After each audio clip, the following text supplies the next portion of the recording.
Assalamualaikum warahmatullahi wabarakatuh.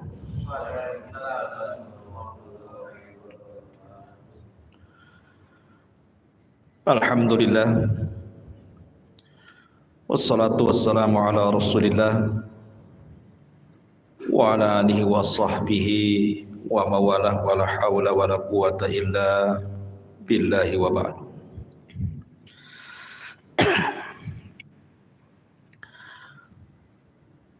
Hadirin dan hadirat yang dimuliakan Allah Subhanahu wa taala. Alhamdulillah, di malam hari ini kembali kita dipertemukan di Masjid Al-Fajri Jodoh Nagoya. Salat dan salam kita hadiahkan kepada Rasul kita Nabi besar Muhammad sallallahu alaihi wa ala alihi wasallam. Pembahasan di malam hari ini biasa kita mengkaji sirah. Mungkin malam ini kita akan mengkaji tema lain biar tidak bosan. Tema ini cukup menegangkan karena bicara tentang perkara gaib. Saya beri judul kondisi manusia saat dibangkitkan oleh Allah pada hari kiamat. Ma'asyiral muslimin yang dimuliakan Allah Subhanahu wa taala. Kita tahu bahwa salah satu yang wajib diimani adalah beriman dengan adanya hari akhir. Dan hari akhir itu ada arkannya, ada rukun-rukunnya. Dan rukun-rukun hari akhir itu terdapat 5 perkara yang harus diyakini.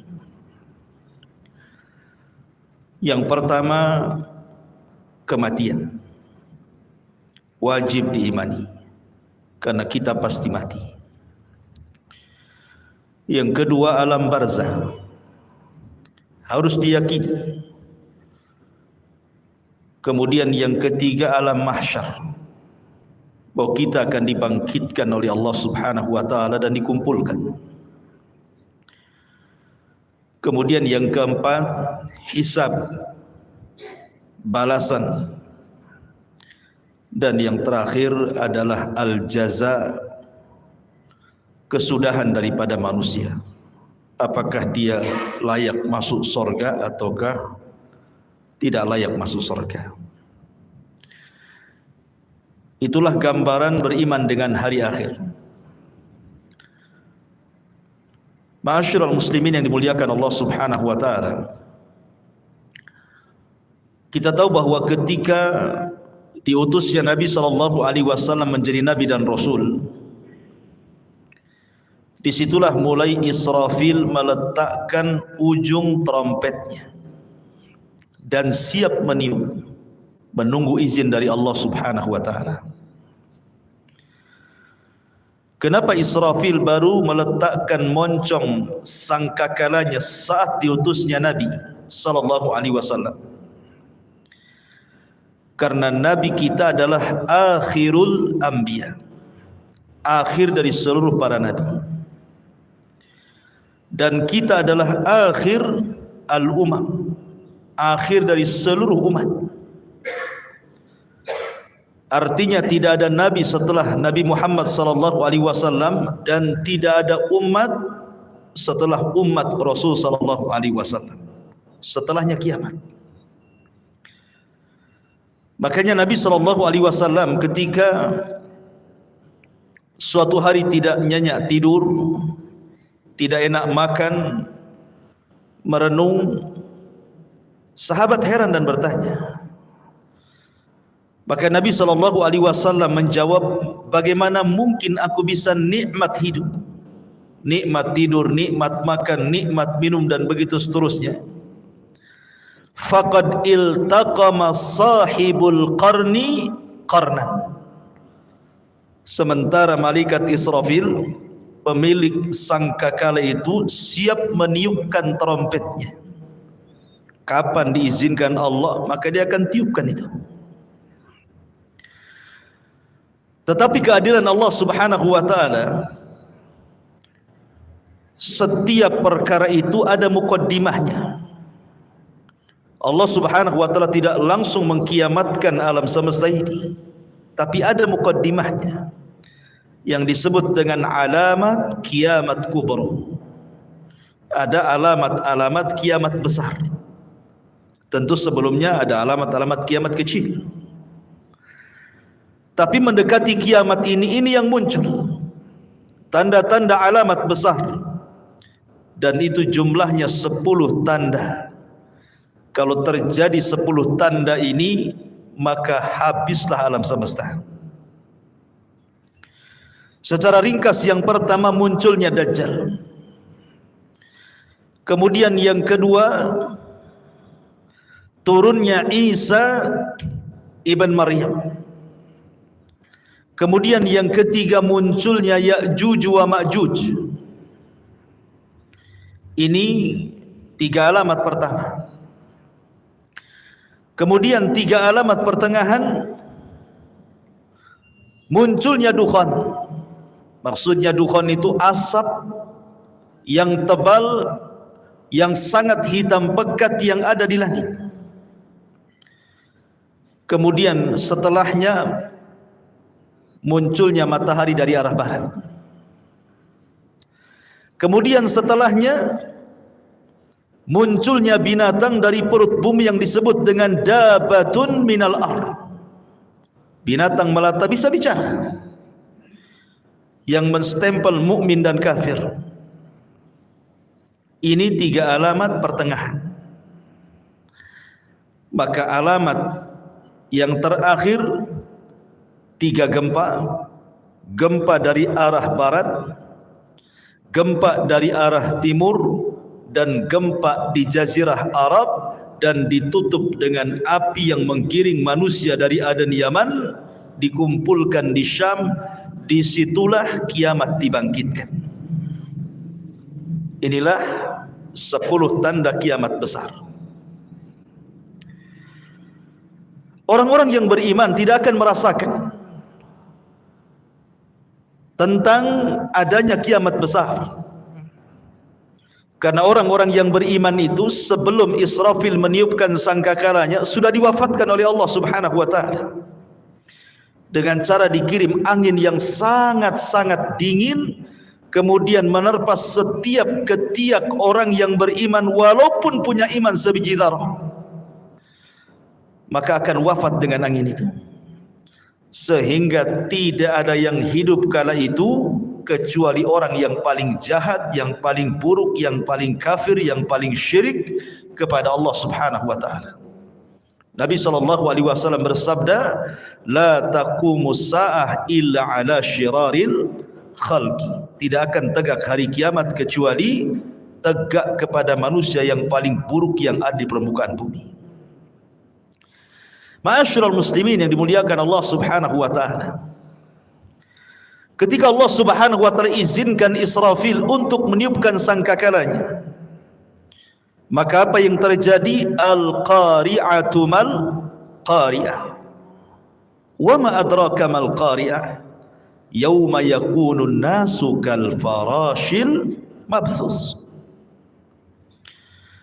Al-qari'ah itu adalah suara yang keluar dari trompet moncong sangkakala yang ditiup Israfil.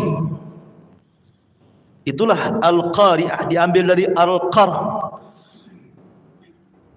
suara yang bisa memecahkan gendang-gendang manusia, dan suara yang bisa mewafatkan semua manusia yang hidup kali itu.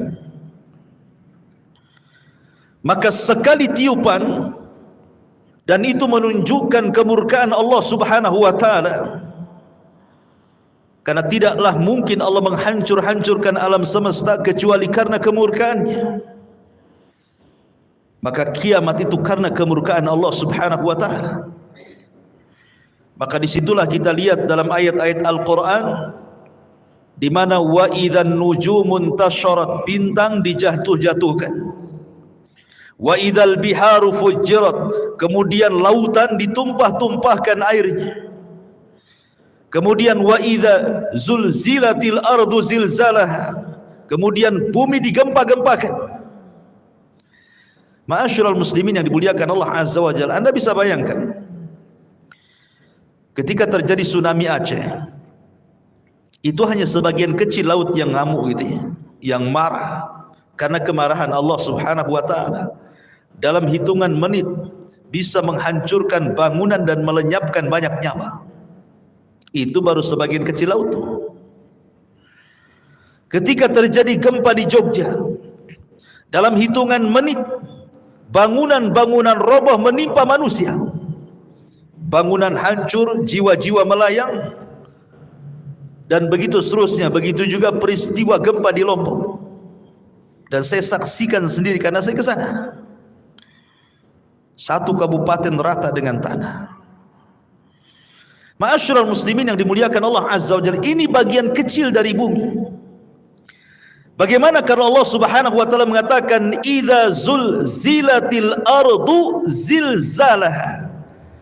Allah Subhanahu wa taala mengidhafahkan zilzal kepada ha, zilzalaha. Allah tidak katakan zilzalan. Kalau zilzalan artinya sekali gempa, boleh jadi di sini gempa, di situ tidak gempa. Tapi ketika zilzal kemudian diidhafahkan kepada ha yang kembali kata ganti ini kepada bumi, artinya satu bumi gempa. Kalau sudah satu bumi gempa, mau lari kemana? Kalau gempa di Batam bisa lari ke Tanjung Pinang. Gempa di Tanjung Pinang bisa lari ke Medan, kan gitu. Tapi kalau di Medan gempa, Tanjung Pinang gempa, Batam gempa, semua daerah gempa, lah mau lari kemana? Maka saat itu tidak ada yang bisa lari, karena di mana-mana gempa. Ya. Ma'asyiral muslimin yang muliakan Allah Subhanahu wa taala, sampai pada waktunya Allah Subhanahu wa taala mewafatkan semua manusia, semua jin, bahkan semua malaikat. Bahkan malaikat maut Allah wafatkan juga. Ketika malaikat maut ditanya, man baki, siapa yang tersisa dari malaikat yang hidup? Kata malaikat maut, tidak ada kecuali abdukal fakir, hambamu yang fakir ini. Maka Allah mengatakan, maut, mati kamu. Sampai malaikat pencabut nyawa pun mati. Ketika itulah Allah Subhanahu wa taala menggulung langit dan mengepal bumi. Dan Allah Subhanahu wa taala berfirman, limanil mulkul yaum, limanil mulkul yaum. Kalian tahu sekarang siapa yang berkuasa? Kalian tahu sekarang siapa yang berkuasa? Tidak ada yang jawab, karena tidak ada yang hidup masalahnya. Tidak manusia, tidak jin, tidak malaikat. Makanya Allah Subhanahu wa taala menjawab sendiri, lillahil wahidil qahar. Kekuasaan itu hanya milik zat yang satu, dialah zat yang maha perkasa lagi kuat, Allah Subhanahu wa taala. Ma'asyiral muslimin yang dimuliakan Allah Subhanahu wa taala, Abi Hurairah radhiyallahu an pernah ditanya tentang jarak tiupan sangkakala pertama dengan sangkakala kedua itu berapa waktunya. Maka Abu Hurairah radhiyallahu an mengatakan arba'un, 40. Sahabat bertanya, apakah 40 tahun wahai Abu Hurairah? Fa'abaitu, aku enggan menjawabnya.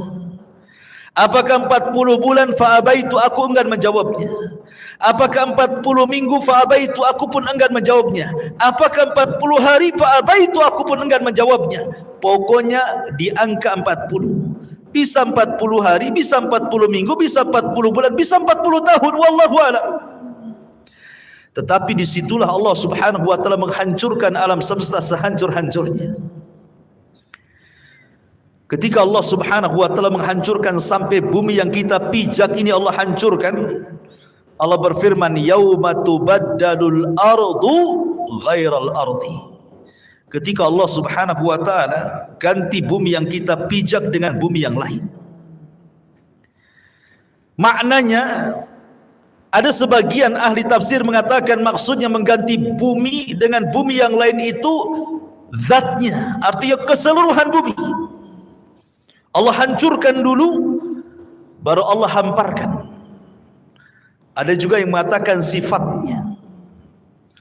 Tapi yang jelas bahwa bumi yang kita pijak ini menurut pendapat yang kuat wallahu alam dalam bentuk bulat, nanti pada hari kiamat sudah tidak bulat lagi, tetapi Allah hamparkan sebagaimana Allah mengatakan wal ardu muddat wa alqat ma fiha wa takhallat. Dan ketika itu bumi dihamparkan dengan bentuk yang sangat putih bersih dan seolah-olah tidak pernah ada orang maksiat di atasnya.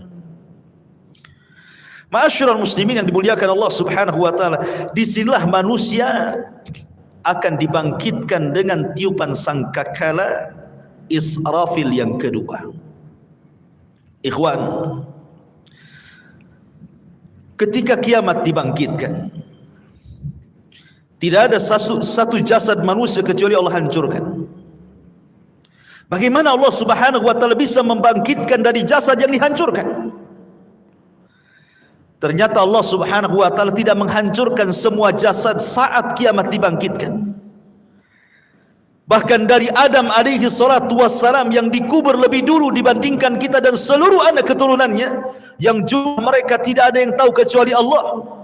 Berapalah jumlah yang hidup di permukaan bumi sekarang, ikhwan, dibandingkan orang yang ada di kuburan? Tentu lebih banyak mereka. Mungkin jasad mereka sudah dimakan tanah.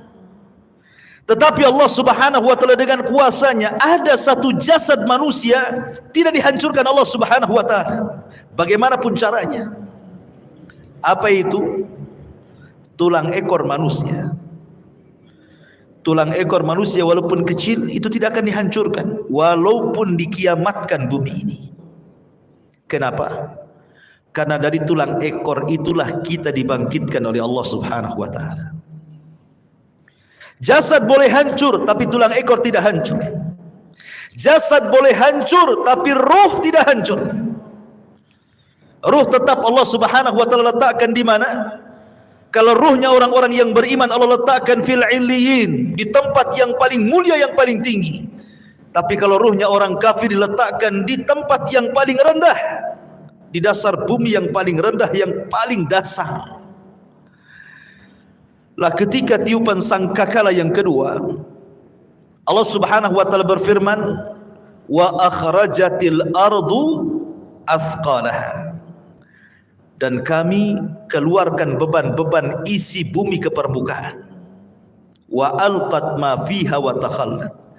Dan kami lempar beban bumi dan semua ada di permukaan bumi. Tentu setelah bumi diganti dengan bumi yang baru. Ini jasad, belum ada ruh. Dan bagaimana Allah Subhanahu wa taala bisa membangkitkan dari tulang ekornya? Dalam hadis yang sahih Allah Subhanahu wa taala mengirimkan hujan, karena asal kehidupan itu dari air, dan kami jadikan air itu segala sesuatu bisa hidup, kan itu. Wa ja'alnal ma' kulla syai'in hayy. Kami jadikan air itu segala sesuatu hidup. Maka Allah akan hujani itu bumi itu. Ketika setiap tulang ekor tersentuh dengan air hujan tersebut, maka semua terlempar ke permukaan. Kemudian Allah ciptakan kembali jasad yang sudah hancur itu. Di situ Allah Subhanahu wa taala katakan, wa idzan nufusu zuwizat. Ketika Allah lesatkan setiap ruh-ruh yang diletakkan di illiyin kalau dia ruhnya mukmin, dan roh-roh yang ada di sijin kalau dia kafir munafik, dilesatkan semuanya. Subhanallah, tidak ada yang tertukar. Ruh masuk ke jasad-jasadnya yang pernah dia tempati di bumi, semua akan melesat di situ. Disitulah terjadi dalam akidah ahli sunnah wal jamaah sebagai yaumul ba'thi wan nusyur, hari kebangkitan, di mana manusia akan dibangkitkan di situ. Bagaimana kondisi mereka dibangkitkan? Allah Subhanahu wa taala menyamakan kebangkitan manusia di padang mahsyar itu dengan dua binatang. Pertama dengan laron, dan yang kedua dengan belalang. Adapun dengan laron, Allah Subhanahu wa taala berfirman, Al-qari'atu mal-qari'ah, wa ma adraka mal-qari'ah, yauma yakunu an-nasu kal farash. Farash itu artinya laron yang berhamburan. Tetapi dalam ayat yang lain Allah mengatakan kal jaradil muntashir, seperti belalang-belalang yang berterbangan. Satunya laron berhamburan, satunya belalang berterbangan. Apa bedanya? Menurut ulama akidah, adapun ketika Allah Subhanahu wa taala menyamakan hari kebangkitan itu manusia seperti laron, itulah permulaan kebangkitan. Di mana ketika manusia bangkit, ikhwan, manusia itu tidak tahu harus kemana. Karena padang pasir itu la ma'lama fi, tidak ada tanda sama sekali. Karena tanah itu putih bersih, tidak ada tanda sama sekali. Ketika di dunia banyak tanda, ini desa, ini kecamatan, ini ibu kota, ini gang, ini jalan, ini lorong, dan begitu seterusnya. Ini kota, ini desa, ini hutan. Di dunia ada maklam, ada tanda. Tapi di akhirat tidak ada tanda. Masalahnya, Anda mau lari kemana? Mau cari rumah siapa? Sementara ketika Allah Subhanahu wa taala ganti bumi itu datar, tidak ada yang meninggi, tidak ada yang merendah, tidak ada gunung, tidak ada bukit, tidak ada lembah, semua datar. Kenapa Allah ciptakan seperti itu? Supaya menampung manusia sejak zaman Adam sampai yang terakhir mati. Kalau sekarang bumi dalam bentuk sekarang dibangkitkan sejak Adam sampai sekarang, mungkin bumi tidak akan cukup. Karena ada tempat-tempat yang tidak layak dihuni, kan gitu. Tetapi ketika bumi didatarkan, tidak ada yang meninggi, tidak ada yang merendah, tidak ada gunung, tidak ada bukit, tidak ada lembah, semua orang bisa bangkit di situ. Ma'asyiral muslimin yang dimuliakan Allah Azza wa Jalla, ketika awal bangkit itulah Allah mengatakan seperti laron. Antum perhatikan laron, apabila ada lampu datang laron. Laron ini kalau terbang tidak ada aturan. Nabrak kawannya, tiba-tiba besoknya sudah sayapnya bertebaran di mana-mana, jatuh sana kemari, kan? Begitulah kondisi laron. Itulah awal kebangkitan. Manusia lari ke sana, lari ke sini, tidak tahu kemana harus dituju. Nabrak sana, nabrak sini. Baru setelah kemudian ada panggilan di satu titik, agar mereka mendekati kepada panggilan yang Allah Azza wa Jal perintahkan malaikat untuk memanggil, barulah mereka tertib mengarah ke satu titik. Itulah yang disebut dengan jaradil muntashir, seperti belalang. Karena belalang ini kalau terbang bersama koloninya, dia jelas kemana arahnya. Makanya Allah Subhanahu wa taala menyebutkan dengan dua binatang, belalang dan laron. Baru ke satu titik. Ma'asyiral muslimin yang dimuliakan Allah Subhanahu wa taala, di sini ada peristiwa yang luar biasa. Saat terjadi kiamat, ikhwan, semua bintang dan galaksi dijatuhkan dan ditubruk-tubrukan, kecuali dua bintang yang tidak dijatuhkan. Pertama matahari dan bulan tidak dijatuhkan. Justru matahari yang tidak mungkin berjumpa dengan bulan. Karena ketika terbenamnya matahari muncul bulan, ketika bulan kemudian terbenam muncul matahari. Tidak mungkin bulan berjumpa dengan matahari. Tapi nanti pada hari kiamat Allah katakan wa jumi'asy syamsu wal qamar. Allah gabungkan matahari dan bulan jadi satu. Inilah makhluk yang Allah Subhanahu wa taala kemudian diletakkan di atas kita 1 mil pada hari kiamat. Sampai rawi hadis ragu-ragu tentang bahasa mil dalam hadis itu. Apakah mil itu maknanya jarak? Ya, ada meter, ada kilo, ada mil. Ataukah mil itu alat untuk bercelak yang hanya 1 jengkal di atas kepala? Wallahu alam, kata perawi hadis ini. Anggaplah 1 mil itu di atas kepala itu maksudnya mil jarak. Itu saja ikhwatu fiddin sudah luar biasa panasnya. Apalagi kalau di atas kepala. Padahal di dunia ini Allah Subhanahu wa taala sudah berikan keadilan kan. Di mana matahari diletakkan pada porosnya, disesuaikan dengan daya kehidupan manusia. Sehingga manusia tidak terlalu kedinginan, tidak terlalu kepanasan. Allah letakkan persis di porosnya. Kalau seandainya matahari yang di porosnya ini mendekat sedikit ke bumi, terbakar bumi. Kalau seandainya matahari di porosnya menjauh dari bumi, bekulah bumi. Makanya Allah letakkan itu supaya tidak beku dan tidak terbakar, pas di tempatnya. Tetapi Allah Subhanahu wa taala pada hari kiamat Allah kumpulkan matahari dan bulan. Walaupun kesudahannya matahari dan bulan ini kemana? Dimasukkan ke dalam jahanam. Sampai sahabat bertanya, Rasul, apa dosa matahari? Kenapa dimasukkan ke dalam jahanam? Maka Rasul mengatakan, dimasukkan matahari dan bulan bukan berarti dua makhluk ini berdosa, tidak. Tetapi ingin membuktikan bahwa keduanya bukan Tuhan. Biar para penyembah bintang di bumi, para penyembah matahari dan bulan tahu bahwa matahari dan bulan itu bukan Tuhan. Makanya dipendamkan ke neraka. Sehingga ahlun nar melihat matahari yang dipendamkan ke neraka, rupanya keduanya bukan Tuhan. Ya, memang bukan Tuhan. Makanya Allah mengatakan, la tasjudu lisyamsi wala lilqamari wasjudu lillahi alladhi khalaqahunna in kuntum iyyahu ta'budun. Jangan sujud kepada matahari dan bulan, tapi sujudlah kepada yang menciptakan keduanya kalau kalian betul-betul beribadah kepada Allah Azza wa Jalla. Ma'asyiral muslimin yang dimuliakan Allah Subhanahu wa taala.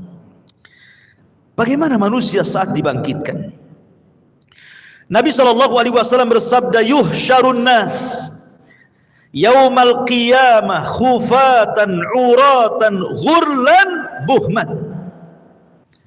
Aisyah radhiyallahu anha menceritakan, nanti pada hari kiamat manusia akan dikumpulkan khufatan, tanpa beralas kaki. Anda bisa bayangkan saat matahari di siang hari kemudian memanasi aspal yang ada di jalan-jalan. Coba Anda jalan tanpa alas kaki, rasakan panasnya. Atau di gurun pasir gitu ya. Bagaimana orang bisa berjalan di dunia saja tanpa alas kaki, bagaimana pula di akhirat matahari direkatkan. Begitu panasnya kaki ini ketika mijak bumi itu kan. Kemudian kata Rasul sallallahu alaihi wasallam, khufatan uratan, tanpa ada baju lengket di badan. Tidak pakai baju, tidak pakai celana. Tidak ada yang menyelimuti badannya, satu helai kain pun tidak ada di badannya. Bayangkan matahari dekat tuh. Kita saja ya kan itu ya, apabila telanjang di tengah matahari terik siang-siang itu panasnya luar biasa. Ini telanjang bulat. Kemudian kata Nabi sallallahu alaihi wasallam, khufatan uratan ghurlan, kembali tidak dikhitan. Waktu kita dikhitan, kita dibuang kulit, kemaluan kemudian entah berantah kulit itu. Tapi Allah akan kembalikan lagi ke setiap jasad manusia. Untuk apa? Lidiqqatil hisab, kata para ulama, supaya hisabnya betul-betul komplit. Sampai kepada masalah kulit kemaluan pun harus nempel, supaya betul-betul dihisab ya. Kemudian yang terakhir kata Rasul, ghurlan, tanpa bawa harta di badan. Artinya tidak bawa harta di badan itu ya tidak bawa apa-apa ya. Kalau di bumi ini antum pamannya safar bawa dompet gitu kan masih tenang lah tuh ya. Tetapi jangan lagi dompet, jangan lagi kartu ATM, pakaian pun tidak, celana pun tidak, celana dalam pun tidak. Lalu apa yang dibanggakan pada hari kiamat ikhwan? Itu menunjukkan bahwa Allahu aghniya wa nahnul fuqara. Allah itulah zat yang kaya, kita ini fakir ya. Karena nggak ada bawa apa-apa. Apa yang mau dibanggakan pada hari kiamat? Dibangkitkan itu semua akan sama. Baik para raja yang dibangkitkan seperti itu, para menteri yang dibangkitkan seperti itu, orang-orang kaya yang dibangkitkan seperti itu, orang miskin juga sama. Semua sama. Tidak ada yang dibanggakan pada hari itu di hadapan Allah Subhanahu wa taala, dan tidak ada yang disombongkan pada hari itu. Ma'asyiral muslimin yang dimuliakan Allah Subhanahu wa taala. Ada sebuah hadis yang dikeluarkan Imam Muslim. Nabi SAW mengatakan, yub'atsu kullu 'abdin 'ala ma mata 'alaihi. Manusia akan dibangkitkan pada hari kiamat sesuai dengan kondisi saat dia mati. Walaupun sebagian ulama hadis mengatakan bahwa hadis ini maksudnya dibawa ketika sakaratul maut. Bahwa manusia itu saat kematiannya disesuaikan dengan kebiasaan hidupnya, gitu maksudnya. Kalau kebiasaan hidupnya dia baik, insya Allah akan diwafatkan dengan cara husnul khatimah. Kalau kebiasaan hidupnya jahat, bisa saja dia diwafatkan dalam su'ul khatimah. Tapi ada juga yang mengatakan dari kalangan muhadditsin bahwa hadis ini berbicara tentang kebangkitan. Manusia itu akan dibangkitkan sebagaimana saat dia mati. Makanya Nabi SAW, kenapa ketika orang-orang yang haji itu, yang masih menggunakan kain ihram, kemudian qadarullah meninggal, kata Nabi SAW, suruh dikafani dengan ihramnya kan? Karena dia akan bangkit pada hari kiamat, dan dia akan menggunakan pakaian itu sambil mengucap labbaik Allahumma labbaik. Kemudian ketika Nabi SAW menguburkan para syuhada, mereka tidak dimandikan, tidak dikafankan, tidak disolatkan, langsung dimasukkan ke dalam liang lahat dengan pakaian mereka yang masih berlumuran darah, karena mereka akan dibangkitkan seperti itu, dan darah-darah mereka menjadi saksi syuhada mereka. Dan saat dikubur, maka malaikat mungkar dan nakir tidak akan bertanya soal siapa Tuhanmu, siapa nabimu, apa agamamu. Kenapa? Karena kata Nabi SAW, kafa, cukuplah bibariqatis suyuf, kilatan-kilatan pedang saat jihad, fitnah bagi dia, sehingga tidak ada fitnah kubur lagi. Ma'asyiral muslimin yang dimuliakan Allah Azza wa Jalla, bahkan pada hari kiamat,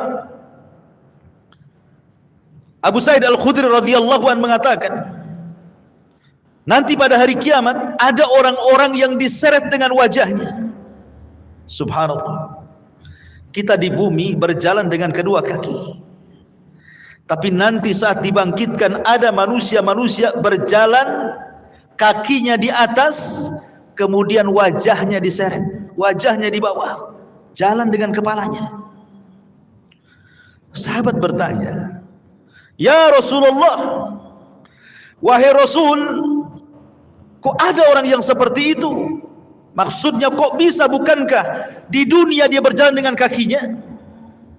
Maka Nabi mengatakan, alaysa alladhi amshahu ala rijlaihi fid dunya qadiran ala an yamshiyahu ala wajhihi yaumal qiyamah. Kata Nabi SAW, bukankah ketika di bumi dia bisa berjalan dengan kedua kakinya? Siapa yang menjadikan dia bisa berjalan seperti itu? Allah.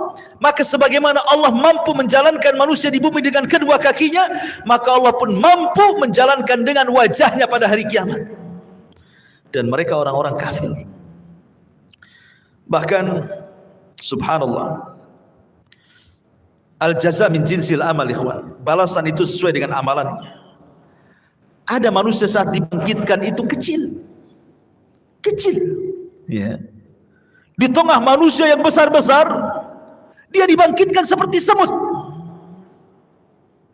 sehingga dia harus terseok-seok menghindari langkah kaki orang yang lari ke sana kemari. Lihatlah semut kecil kan. Kalau seandainya kita melihat semut kecil kemudian kita jalan, terkadang ada semut yang kita injak. Jadi ada ketika dibangkitkan itu, manusia dibangkitkan seperti seekor semut kecil sekali. Dia harus terseok-seok ke sana kemari, menghindari injakan-injakan manusia yang lari ke sana kemari.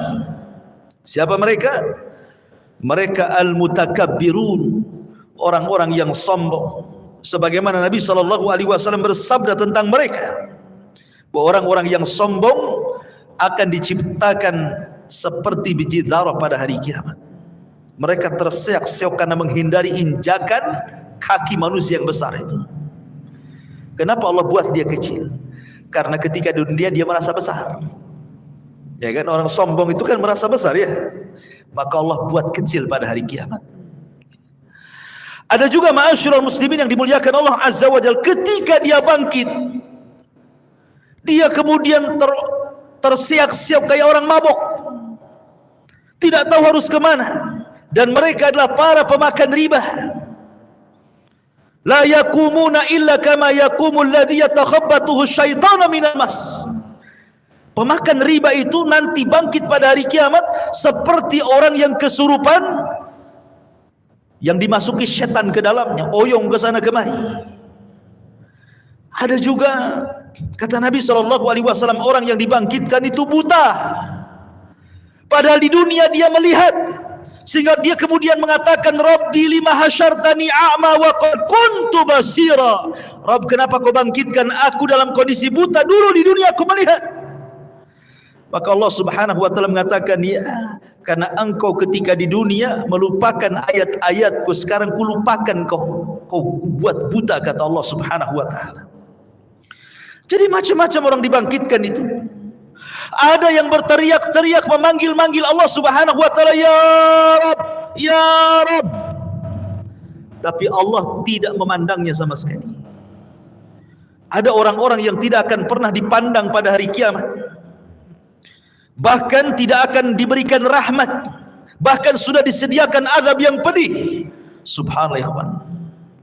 Kalau sampai kita tidak dipandang oleh Allah Subhanahu wa taala, berarti kita akan merasakan peritnya neraka jahanam. Siapa mereka? Kata Nabi SAW, salasatun la yukallimuhumullahu yaumal qiyamah wa la yuzakkihim wa la yanzuru ilaihim wa lahum adzabun alim. 3 orang tidak akan diajak bicara pada hari kiamat, tidak akan disucikan, tidak akan dilihat, bahkan azab sudah menunggu mereka. Pertama, syekhun zani, sudah tua tapi suka berzina, menunjukkan akhlaknya buruk. Kemudian yang kedua, malikun kadzab, raja pendusta, penguasa para pendusta, mendustakan rakyatnya. Wa'ilun mustakbir, sudah miskin sombong pula dia. Kemudian juga Rasul mengatakan, salasatun la yukallimuhumullahu yaumal qiyamah. Ada juga orang-orang yang tidak akan diajak bicara oleh Allah Subhanahu wa taala, tidak akan disucikan, tidak akan dilihat. Bagi mereka azab yang pedih. Al-musbil, orang yang melembrehkan pakaiannya di bawah mata kaki. Al-mannan, orang yang suka mengadu domba ke sana kemari. Al-munfiq sil'atahu bil halifil kadhib, seorang pedagang untuk melariskan dagangannya berdusta dengan sumpah kepada Allah Azza wa Jalla. Mereka tidak akan diajak bicara, mereka tidak akan dilihat oleh Allah Subhanahu wa taala.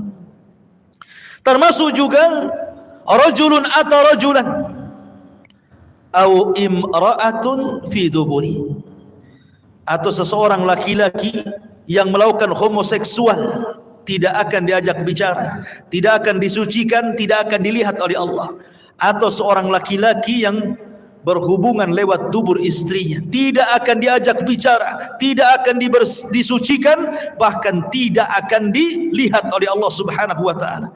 Termasuk juga imra'atun la tashkuru li zawjiha, istri yang tidak pernah bersyukur kepada suaminya. Istri yang tidak pernah bersyukur kepada suaminya. Apabila suaminya mendatangkan banyak kebaikan, hanya satu kesalahan, dia mengatakan engkau tidak pernah berbuat baik.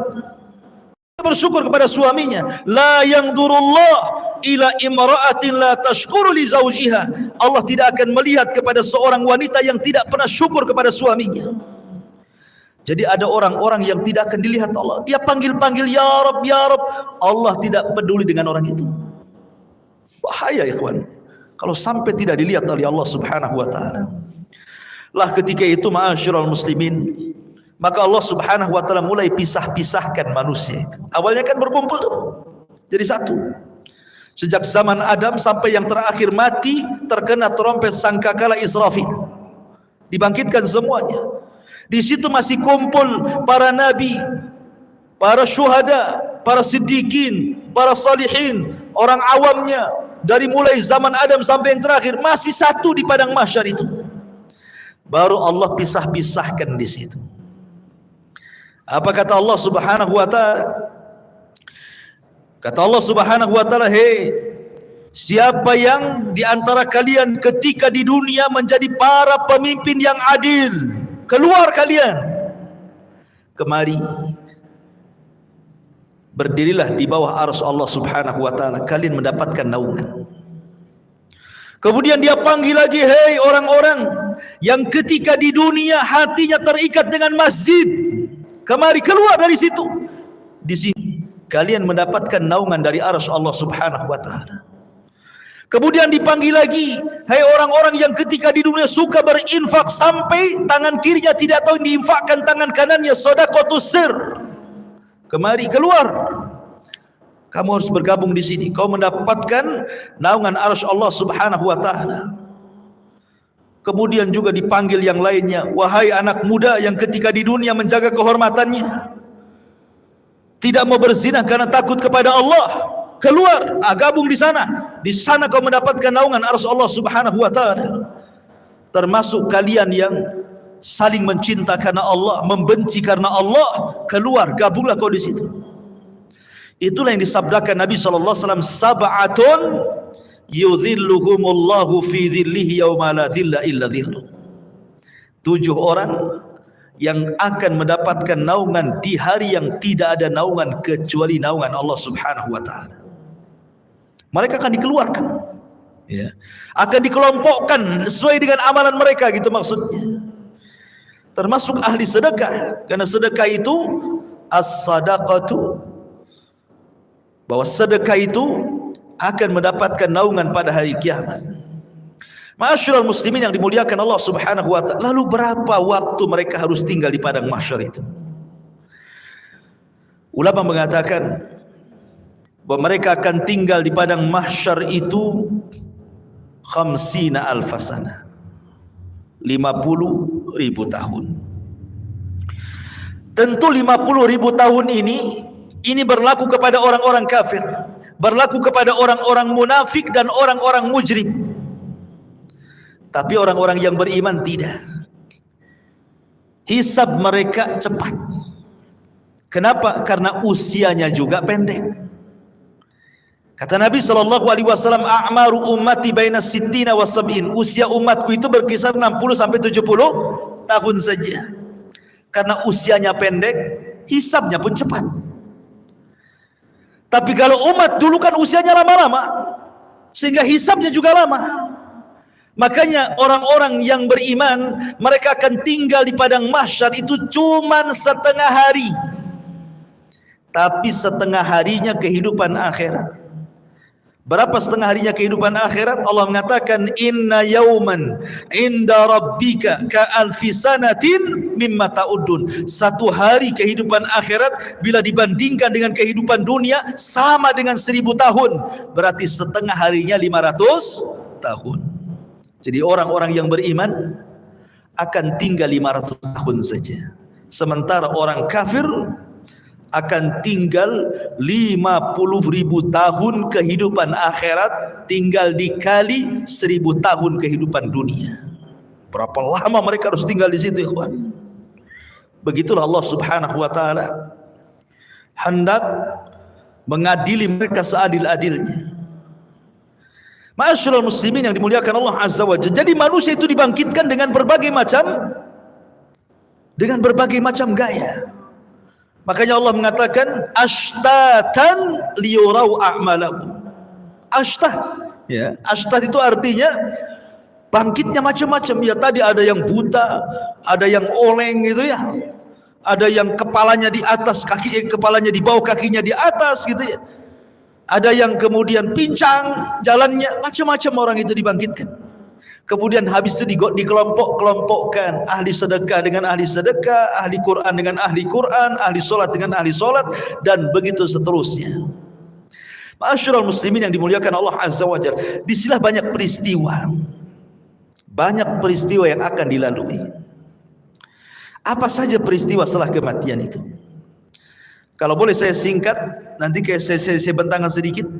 Yang pertama sudah saya jelaskan, kebangkitan. Yang kedua, hasyar, pengumpulan manusia di padang mahsyar. Kemudian yang ketiga, al-haud, telaga. Manusia akan minum dari telaga. Kemudian yang keempat, syafaat. Syafaatul uzma. Orang meminta syafaat kepada para nabi. Kemudian yang kelima, dimulai hisab. Kemudian yang keenam, barulah kemudian diterbangkan catatan.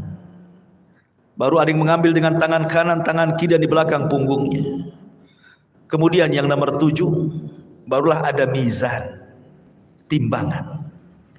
Kemudian yang nomor 8, barulah kemudian jahanam didatangkan, kemudian jembatan diletakkan di bawah jahanam. Di atas jahanam, bawahnya jahanam, itulah titian siratal mustaqim. Jisrun mamdudun fawqa jahannam. Sebuah titian, bawahnya jahanam.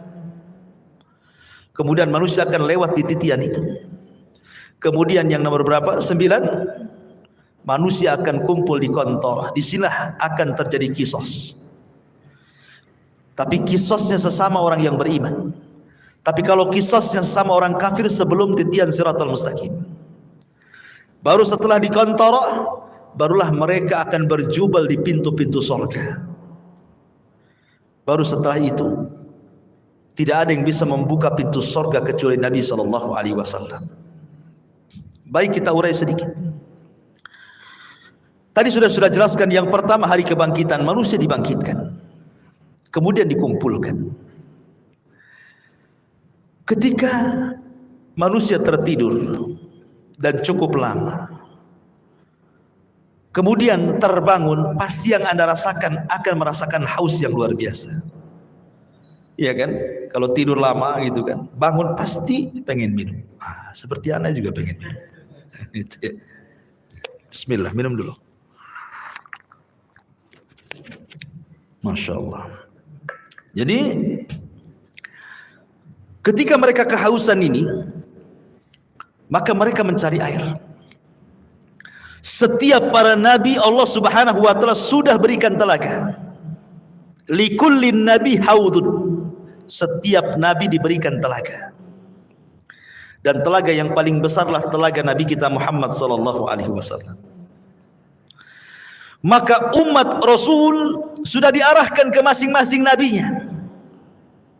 Termasuk kita umat Islam diarahkan kepada telaga nabi kita. Telaganya sangat besar. Airnya putih, lebih putih dibandingkan susu, kata Rasul. Lebih manis dibandingkan madu. Dan satu kali minuman tidak akan haus selamanya. Dan tidak akan rebutan karena gelasnya sejumlah bintang yang ada di langit, kata Nabi. Dan orang yang pertama dibolehkan minum, merekalah orang-orang Ansar dari kalangan sahabat Nabi SAW. Lah kenapa tidak muhajirin? Bukankah muhajirin adalah as-sabiqun al-awwalun? Mereka lah yang awal-awal masuk Islam, baru kemudian Ansar kan itu.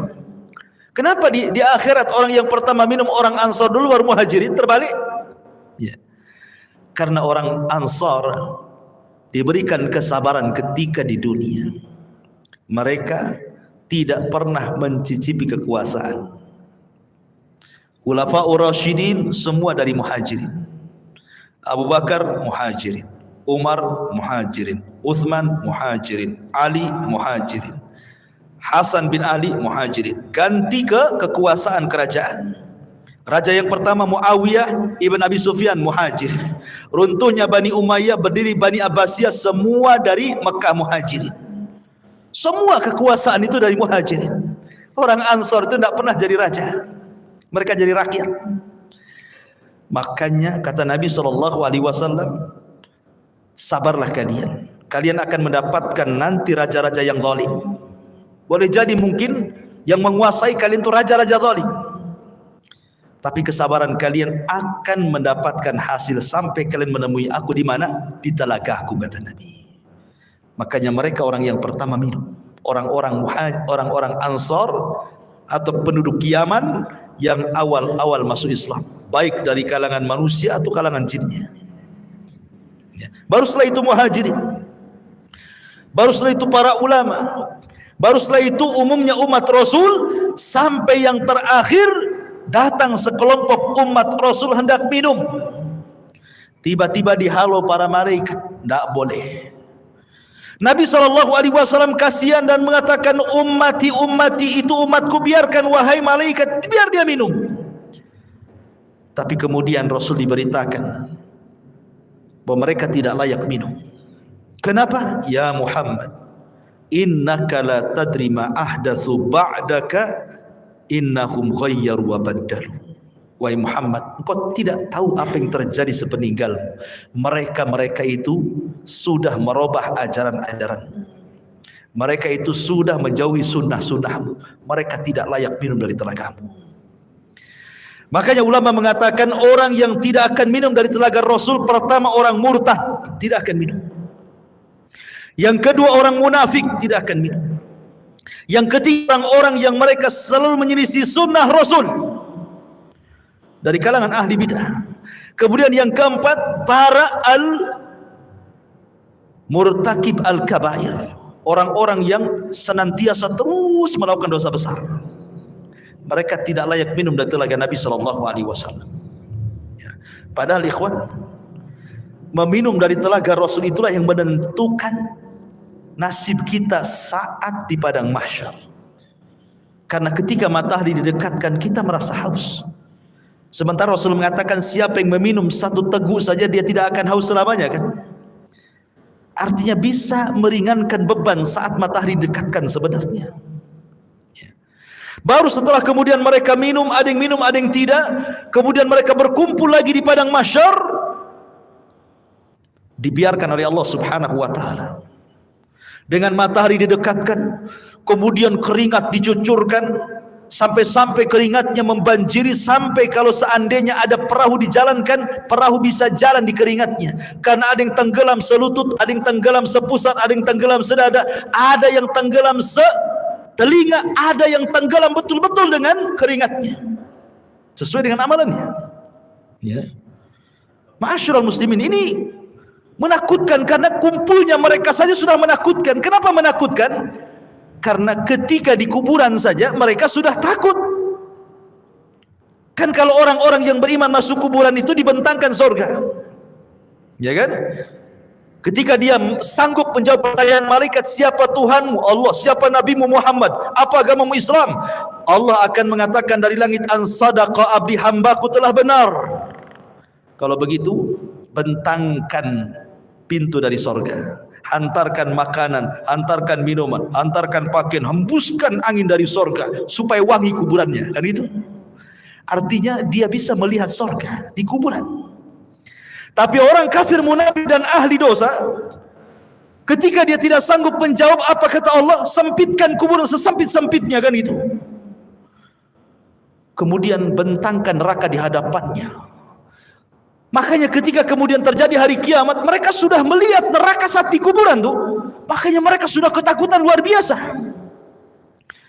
Dari situlah akhirnya kemudian ketika Allah biarkan saja di padang mahsyar seperti itu, mulailah orang-orang berakal di antara mereka datang kepada Adam. Ya Adam, anta abul bashar, kau ini bapak manusia. Isfa' lana ila rabbik, mintalah syafaat kepada Rabbmu. Ala tara ila ma nahnu fi, tidakkah kau iba kepada kami, lihat kondisi kami. Tapi Adam mengatakan tidak bisa, karena aku sudah pernah melakukan maksiat sehingga Allah murka, dan kemurkaannya tidak pernah terjadi sebelum dan sesudahnya. Sebaiknya kau kenuh saja, datang kepadamu. Sama juga jawabannya. Kata Nuh, sebaiknya kau datang kepada Ibrahim. Sama pula jawabannya. Tidak bisa juga. Kata Ibrahim, sebaiknya kau datang kepada Nabi Musa. Musa pun sama. Bahkan kata Musa, sebaiknya datang kepada Isa. Jadi antara Adam, Nuh, Ibrahim, Musa, Isa, semua mengatakan nafsi, nafsi, urus diri kalian katanya. Kata Isa bin Maryam, sebaiknya kalian datang kepada Muhammad sallallahu alaihi wasallam. Maka mereka datang kepada Rasulullah. Baru Nabi SAW tidak menolak permintaannya dan mengatakan ana laha, kan ku coba kata Rasul. Maka Nabi SAW berangkat sendiri, kemudian mendekati arsy Allah, kemudian sujud di bawah arsy dengan sujud yang sangat lama. Kemudian Allah datang dan mengatakan irfa ra'saka ya Muhammad. Kata Allah Subhanahu wa taala, angkat kepalamu wahai Muhammad. Sal qul tusma, sal tu'ta, ishfa tushaffa. Katakan kau didengar, minta kau diberi, mintalah syafaat, ku beri kau syafaat, kata Allah. Ini yang disebut dengan syafaatul uzma, syafaat khusus yang hanya diberikan kepada Rasul kita, tidak diberikan kepada para nabi. Dan orang yang paling bahagia dengan syafaat Rasul, kata Abu Hurairah radhiyallahu an, dalam hadis Abu Hurairah, Nabi sallallahu alaihi wasallam bersabda, as'adun nas bi syafaati man qala la ilaha illallah. Orang yang paling bahagia dengan syafaatku, kata Rasul, adalah orang yang mengucapkan kalimat la ilaha illallah. Tentu bukan hanya lisan, artinya orang yang menegakkan tauhid, tidak melakukan kesyirikan. Yang sekarang lagi merebak para perdukunan itu syirik-syirik semua tuh. Ya, jangan percaya kepada mereka. Kalau harus percaya kepada dukun, percayalah ke dukun urut kan ini. Jelas-jelas ngurut dia kan. Nggak ada mantranya yang ngurutnya. Dukun bayi, ya kan. Kalau dukun santet nggak usah percaya. Dukun ramal apalagi. Ya. Jadi ma'asyiral muslimin yang dimuliakan Allah Azza wa Jalla. Setelah syafaat, apa yang terjadi? Setelah syafaat ardul a'mal, Allah akan memperlihatkan amalan kita, ikhwan. Liyurau a'malahum. Allah akan perlihatkan amalan kita. Makanya ada hadis yang mengatakan nanti pada hari kiamat akan didatangkan manusia membawa pahala sebesar Bukit Tihamah. Coba bayangkan, Bukit Tihamah itu besar. Ya, lebih besar daripada Uhud, cuman lebih kecil daripada Uhud. Cuman kata Nabi, nanti pada hari kiamat ada orang bawa pahala sebesar Bukit Tihamah. Diperlihatkan amalannya besar sekali. Tiba-tiba kemudian amalan itu dihilangkan. Gara-gara apa? Karena orang itu suka bermaksiat sendirian. Dia bermaksiat sendirian. Kok bisa maksiat sendirian? Nah, inilah alat maksiat sendirian. Ini alat maksiat sendirian. Cukup saya dan handphone saja. Itu maksiat sendirian, dalam kamar sendirian, nyumpet apa antum ya. Entah lagi nyebar hoax di situ. Copy paste hoax, ya kan? Atau apalah yang dilihat di situ. Ya. Waktunya sholat masjid aja situ kan. Ini maksiat sendirian. Nanti ada orang pada hari kiamat pahalanya sebesar gunung Tihamah. Rupanya setelah diperlihatkan itu saja, tiba-tiba dihilangkan. Kemudian ditanya kenapa dihilangkan? Itulah akibat maksiat kesendirian tadi. Ada juga orang yang datangkan, masya Allah, di dunia ahli sedekah. Ahli sedekah. Ada masjid perlu bangunan disumbang dia, ada madrasah perlu uang disumbang dia, ada fakir miskin butuh biaya disumbang dia. Tidak ada tempat kecuali disumbang dia. Dipanggil oleh Allah, diperlihatkan amalan dia di dunia, dibuat layar tancap, seolah-olah dia diingatkan, tuh kamu tuh waktu di dunia itu, tuh kamu bawa uang ke masjid ini, kau bawa uang ke masjid itu, kau bawa uang ke panti asuhan ini. Diperlihatkan amalannya di dunia. Kemudian Allah mengatakan, betul itu kamu tuh yang jalan ke sana kemari? Oh iya, dengan bangganya. Itu saya, wahai Allah. Ya. Kemudian Allah mengatakan, untuk apa kau amalkan itu? Maka dia mengatakan, saya bersedekah untukmu ya Rabb. Kata Allah, kadzabta, dusta kamu. Kadzabta, dusta kamu. Engkau bersedekah itu supaya engkau dianggap dermawan. Engkau bersedekah itu supaya engkau dianggap pemurah. Engkau bersedekah itu supaya dipuji manusia. Kadzabta, dusta kamu. Akhirnya malaikat bawa ini seret dia ke neraka. Didatangkan lagi para mujahidin, kemudian diperlihatkan bagaimana saat jihad dia banyak membunuh musuh, akhirnya dia mati syahid. Diperlihatkan sama Allah itu, betul kamu itu? Oh iya itu saya wahai Rabb. Apa yang kau lakukan? Ustushhidu fik, aku mati syahid karenamu ya Rabb. Kata Allah, kadzabta, dusta. Itu bukan. Kau ini perang hanya supaya orang menganggap kau pahlawan saja, kau pemberani supaya dikenang orang. Tidak. Kadzabta, dusta kamu. Seret, masukkan dia ke neraka. Didatangkan lagi orang pakar Quran, alim bil Quran. Sehari-harinya dia baca Quran, dia ajarkan Al-Quran, dia baca Quran, dia tegak kepada Allah dengan Al-Quran. Diperlihatkan, betul kamu itu yang semalaman salat dengan membaca Al-Quran? Oh iya itu saya wahai Rabb, katanya. Untuk apa kau lakukan? Oh, qara'tu fikal Quran, aku baca Quran untukmu ya Rabb. Kadzabta, dusta kamu membaca Quran itu supaya manusia menganggap kau qari, ahli pakar Quran, hebat dalam Quran, dan begitu seterusnya. Kadzabta, dusta kamu. Syaratkan neraka. Jadi ada orang-orang yang diperlihatkan amalannya, itu disebut ardul a'mal namanya. Baru setelah ardul a'mal masuk pada perkara hisab. Ikhwan, hisab ini mencakup pertama orang kafir, kedua orang munafik, ketiga orang yang beriman.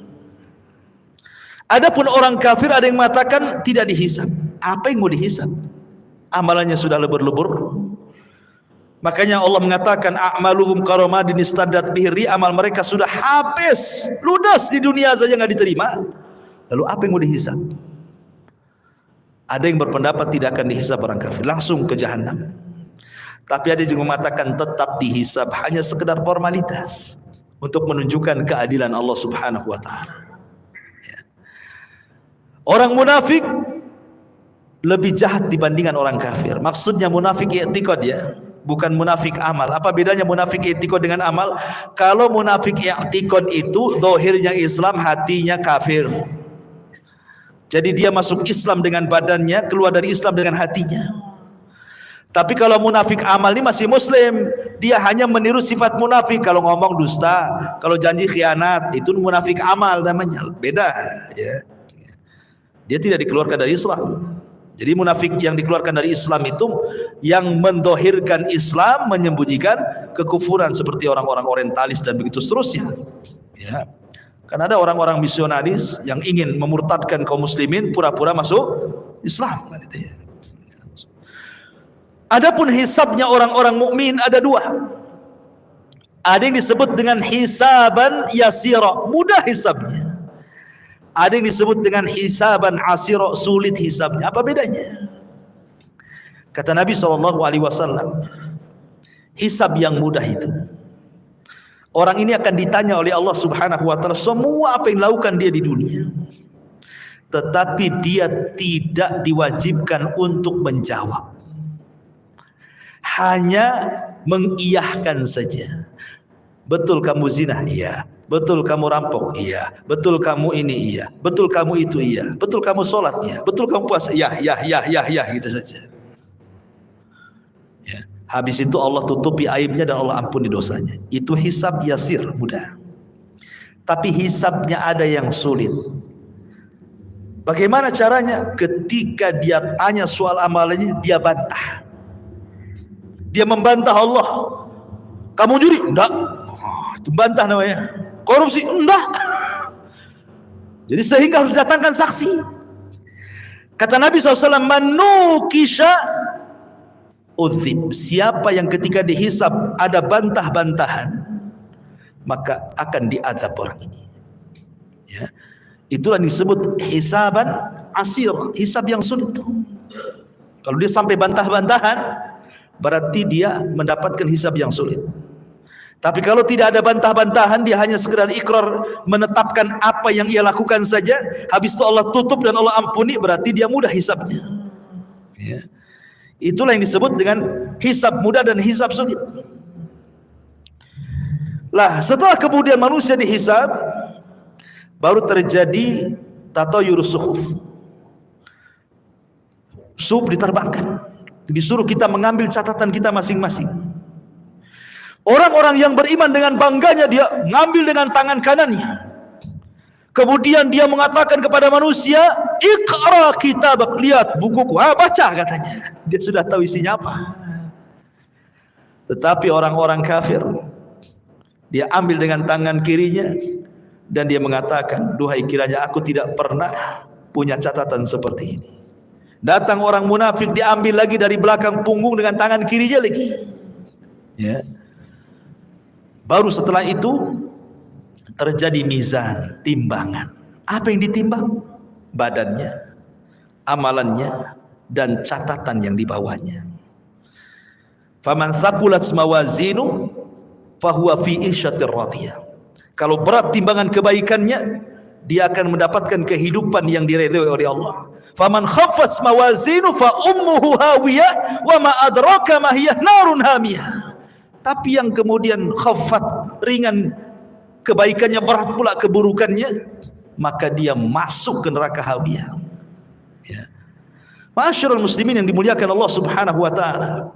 Baru setelah proses mizan, timbangan, baru kemudian Allah Subhanahu wa taala akan datangkan apa? Jahannam. Allah mengatakan waji'a bi jahannam. Pada hari itu akan didatangkan neraka jahannam. Waji'a bi jahannam yauma idzin yatadzakkarul insan. Ketika jahannam dihadirkan, barulah ingat manusia, kenapalah di dunia saya seperti ini, seperti itu. Kemudian malaikat akan datang bersaf-saf, wal malaku saffan saffa. Disitulah Allah Subhanahu wa taala akan datang dan akan mengajak bicara satu persatu hamba-hambanya. Ada yang diajak bicara, ada yang tidak diajak bicara, sebagaimana sudah saya jelaskan tadi. Ya. Baru setelah itu titian dibentangkan, jisrun mamdudun fawqa jahannam. Jadi akan diletakkan semacam jisr. Jisr itu jembatan. Ya.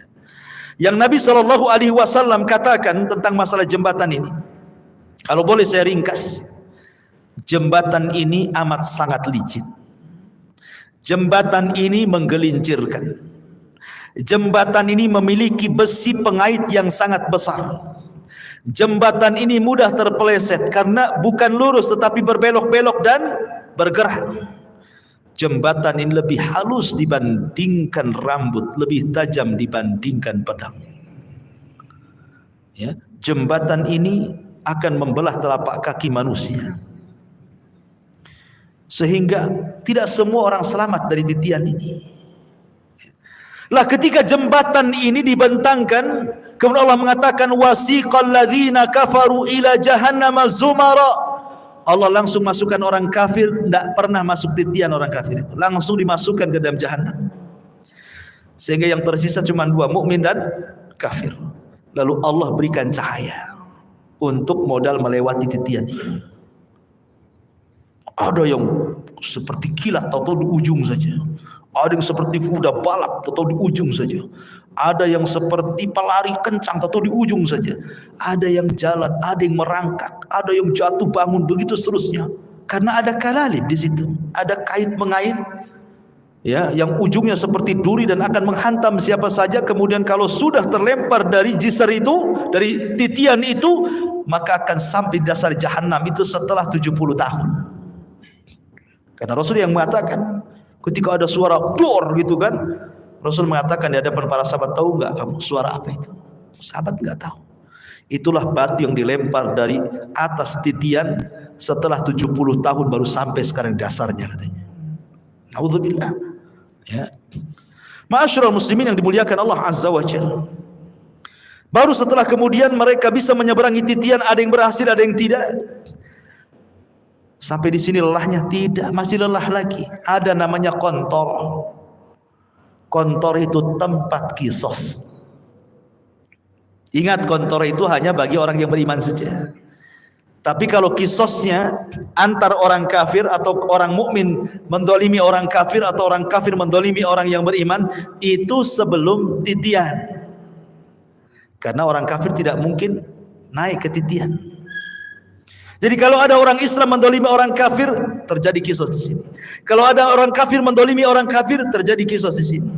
Termasuk juga binatang akan dikisos. Sampai Rasul mengatakan, binatang yang bertanduk dengan binatang yang tidak bertanduk, yang ketika di dunia ditanduk-tanduk sama binatang yang bertanduk, akan didatangkan tuh, dicabut tanduknya, kemudian diletakkan ke yang tidak bertanduk. Allah mengatakan, tanduklah dia sebanyak dia menanduk kamu di dunia. Disaksikan oleh manusia itu kisos kepada binatang itu, semua akan dikisos. Ya.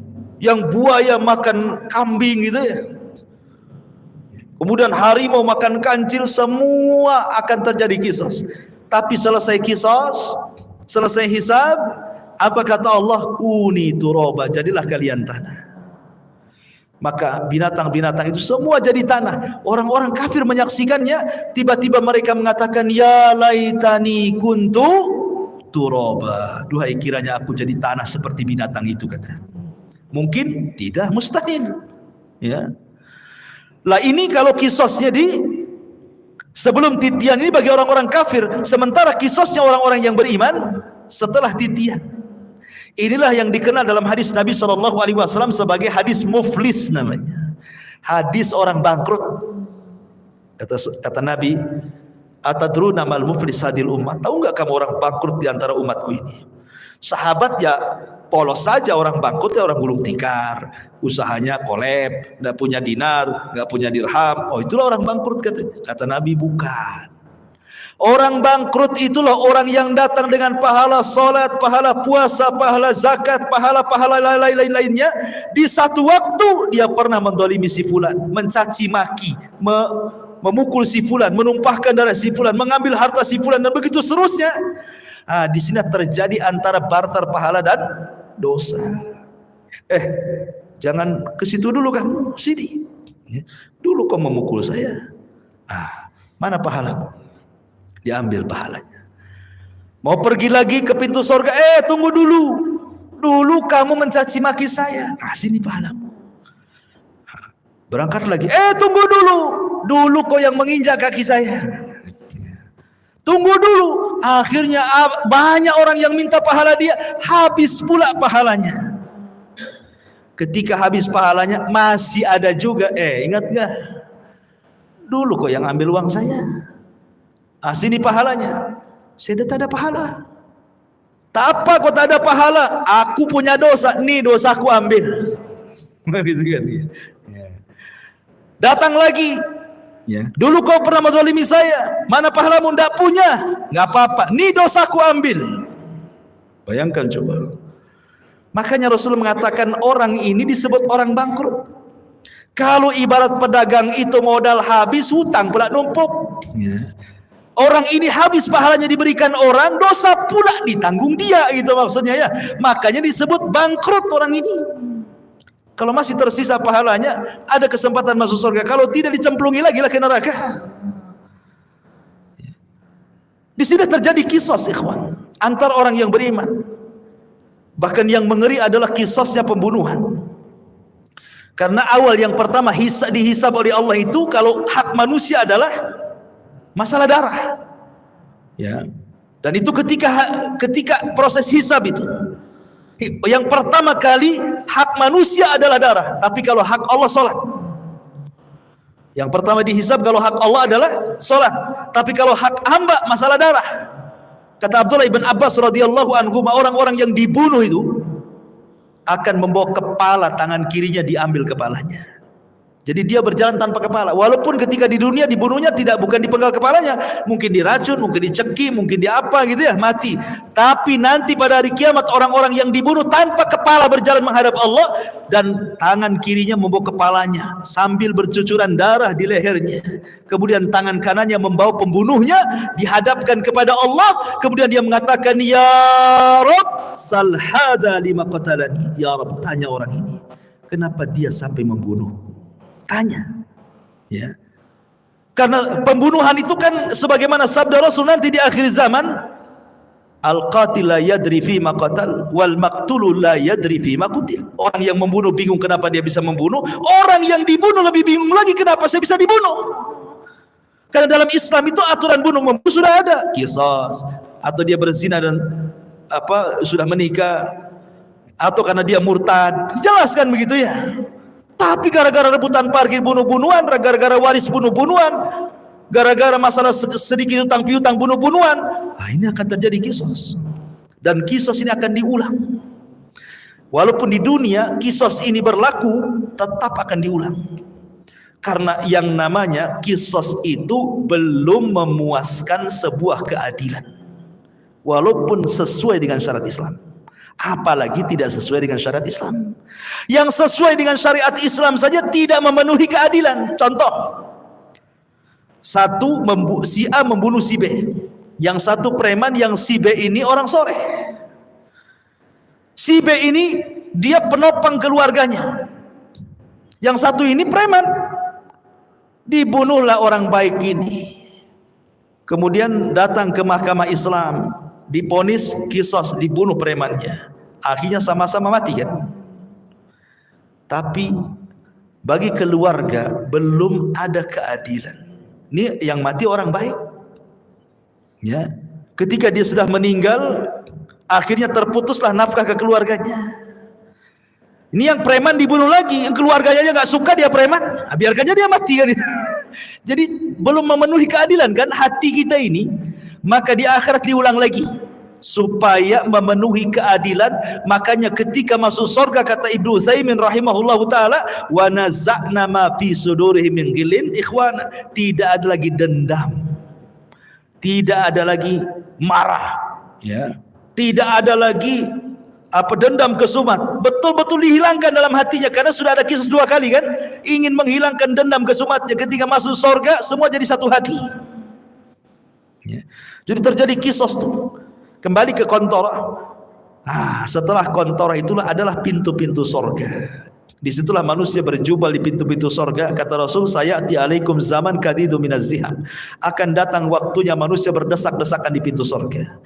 Tidak ada yang bisa membuka pintu surga. Sampai pun Adam tidak bisa membuka pintu surga, kecuali Nabi kita Muhammad SAW. Ana awal man aftatihu babal jannah. Saya orang yang pertama kali membuka pintu surga. Ketika Rasul buka pintu surga, tiba-tiba ada wanita mau mendahului masuk ke dalam surga ya. Ada perempuan lari mau mendahului Nabi masuk surga. Kata Rasul, tunggu dulu, siapa kamu? Maka wanita dia mengatakan, saya wanita yang merawat banyak anak yatim ya. Dari sini kata para, lihat bagaimana para pengkafil yatim berdua sama masuk ke dalam surga. Itulah yang dinamakan ana wa kafilul yatim fil jannati kahataini. Aku dan para perawat anak yatim itu seperti ini di surga, kata Nabi. Ya kan? Tetapi yang jelas bahwa di sini Rasul yang pertama kali masuk surga ya bukan wanita ini. Cuma dia mau bersama Nabi, mau mendahului Nabi, cuma di stop kan gitu ya.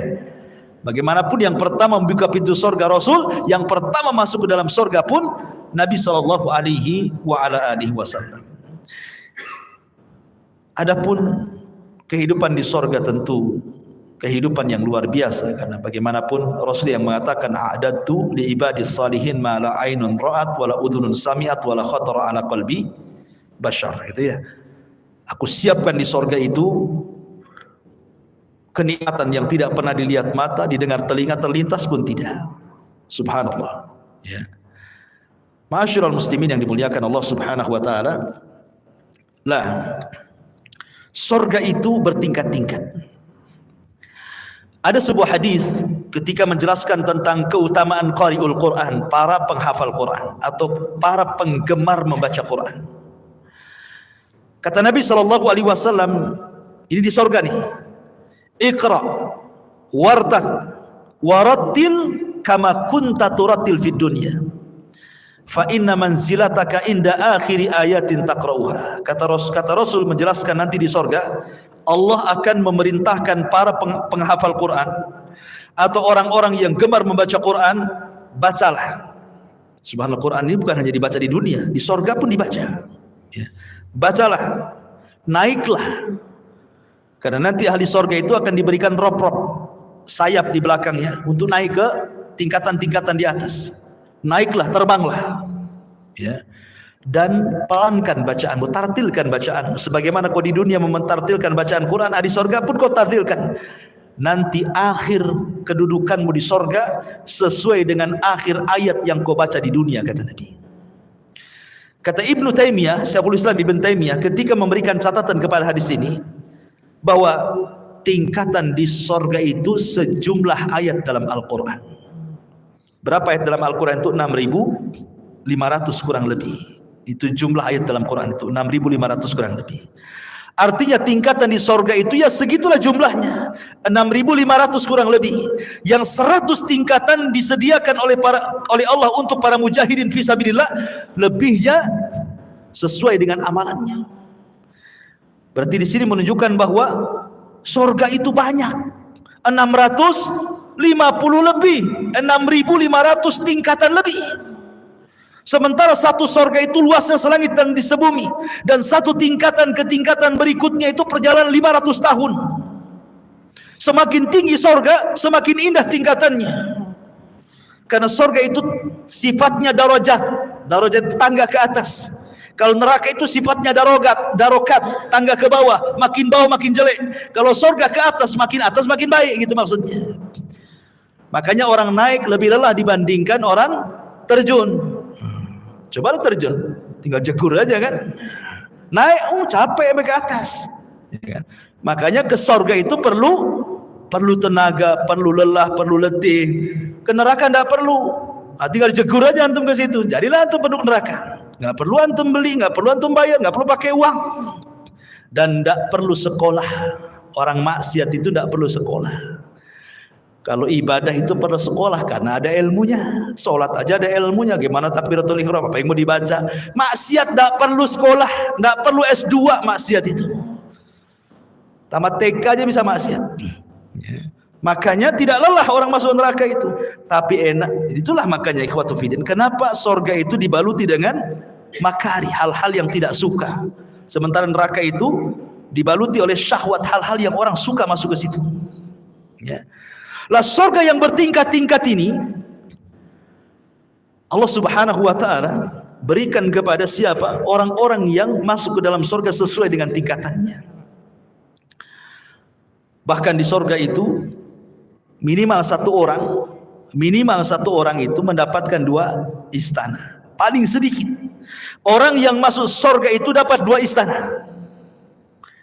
Dapat 2 istana. Kalau seandainya di dunia antum dapat 2 rumah di Sukajadi yang paling dalam, yang paling mewah itu, wah udah senang sekali. Tapi sayang rumah di Sukajadi nggak seberapa dibandingkan rumah di surga. Cuman karena nggak kelihatan, makanya malas untuk bangun rumah di surga. Maunya di dunia saja karena nampak gitu ya. Lah jadi paling sedikit orang masuk surga itu, setiap orang mukmin masuk surga minimalnya 2 istana Allah berikan. Kenapa? 1 istana solid milik dia, 1 istana itu milik orang kafir yang masuk neraka, diwariskan kepada orang yang beriman. Tilkumul jannah uristumuha, itulah surga yang diwariskan kepada kamu. Jadi minimalnya 2. Dan Allah mengatakan waliman khafa maqama rabbihi jannatan. Bagi yang takut kepada Rabbnya maka dia Allah berikan 2 surga. Tapi kita bisa lebih daripada hanya 2 istana. Bahkan setiap hari antum bisa menambah istana itu dengan mudah. Kata Rasul, barang siapa yang membaca qul huwallahu ahad Allahus samad lam yalid walam yulad walam yakul lahu kufuwan ahad 10 kali dalam sehari semalam, banallahu lahu baitan fil jannah. Allah akan bangunkan antum istana di surga tanpa modal. Cukup baca qul hu 10 kali. Modal? Tidak. Modal ngomong saja. Kalau antum bangun rumah, sak jelek-jelekan di kos-kosan, keluar uang pondasi, uang bata, uang batu, uang semen, uang spandek, uang keramik, macam-macam. Cukup kulhu 10 kali jadi itu istana di surga. Tapi baca kulhu aja malas, ya kan? Karena nggak nampak masalahnya. Coba kalau seandainya saya kasih rumah antum, nggak usah di Sukajadi, di Ban Kampung 1. Tapi kulhunya jangan 10, 5.000. Oh, langsung pada daftar tuh biasanya. Siap Ustaz, 5.000 kulhu, baca kulhu. Yang penting dapat rumah. Itu di dunia ya kan. 5.000 kulhu dia baca loh. Ini tidak perlu 5.000 kulhu, 10 saja dapat loh di sorga. Tidak mau baca juga. La haula wala quwwata illa billah. Jadi itulah memang namanya keimanan kepada yang gaib, itu memang perlu keyakinan. Makanya kenapa dalam awal surah Al-Baqarah itu ciri orang yang bertakwa itu pertama kali beriman dengan gaib. Ya, yang gaib itu harus diimani. Sebab kalau tidak beriman yang gaib, ya tadi akhirnya nggak yakin dengan sorga. Bukti nggak yakin dengan sorga, Allah pilih amalan-amalan yang bisa membangunkan insan di sorga, nggak juga orang tertarik. Ada bangun masjid nih. Ya. Kan bangun istan di sorga tidak harus satu masjid dia bangun. Satu sak semen pun jadi itu antum bangun rumah di sorga. Satu keping keramik pun jadi. Satu lonjor besi pun jadi. Enggak juga nyumbang. Oke, ini modal Ustaz, saya tidak ada duit. Ya tadi yang nggak modal ya kulhu itu 10 kali. Tak ada modal itu aja masih susah baca kulhu. Atau yang nggak modal lagi, solat duha 12 rakaat, kata Rasulullah, banallahu qasran fil jannah. Siapa yang solat duha 12 rakaat, Allah bangunkan istana di sorga. Enggak juga antum solat duha. Lalu apa lagi? Ma'asyiral muslimin yang dimuliakan Allah, banyak amalan-amalan enggak modal. Itulah karena kurang yakinnya kita dengan perkara gaib itu. Tapi kalau soal perdukunan yang gaib-gaib yakin tuh. Datang dia, tolong cek tangan saya, nasib saya ini gimana masa depan nih, usaha saya lancar atau enggak nih. Yakin dengan gaib yang satu ini. Ya. Ma'asyiral muslimin yang dimuliakan Allah Azza wa Jalla. Jadi surga yang bertingkat-tingkat itu, maka tingkatan tinggi semakin baik semakin baik. Dan ingat, surga itu bukan hanya sekedar istana. Ya, di situ juga ada view-nya, ada sungainya, ada tamannya, ada roof-roofnya, ada bahkan ada kamar terbuat dari kaca, bayangkan. Terbuat dari kaca, ghuraf namanya. Kamar itu persis terbuat dari kaca. Yura dhahiruha batinuha. Orang dalam melihat keluar, orang luar melihat ke dalam. Ya bahasa kita rumah kaca lah. Kan sekarang kan lihatlah rumah-rumah minimalis itu kan cantik tuh kalau dikasih kaca itu kan. Di mana tuh ghuraf itu? Di atas. Kalau kita ini di dunia bangun satu bangunan di atas, harus ada tiang dari bawah nopang tuh. Di sorga tak ada. Tak ada tiang, ya gitu saja kamar. Ustaz, gimana saya kesananya katanya. Antum pikir antum di sorga kayak apa? Terbang antum ke sana. Ya. Karena semua binatang di sorga itu, jangankan kita, binatang di sorga semua terbang. Makanya bahasa Quran itu lahmi tair. Tair itu artinya burung. Ya, daging burung gitu ya. Jadi semua binatang itu kata para ulama terbang di sorga itu. Tidak ada binatang melata kayak di bumi itu berjalan tidak ada, semua terbang. Antum aja terbang. Ya. Ma'asyiral muslimin yang dimuliakan Allah, intinya bahwa kalau cerita tentang sorga nggak ada habisnya. Kita akan terhayal ke sana. Kalau cerita neraka sudahlah Ustaz, sekali aja lah. Takut katanya. Intinya bahwa inilah manusia saat kebangkitan. Mudah-mudahan ada manfaatnya. Insyaallah kita lanjutkan dan kesempatan. Subhanakallah bihamdika asyhadu an la ilaha illa anta astaghfiruka wa atubu ilaik. Allahu ta'ala alam. Assalamualaikum warahmatullahi wabarakatuh.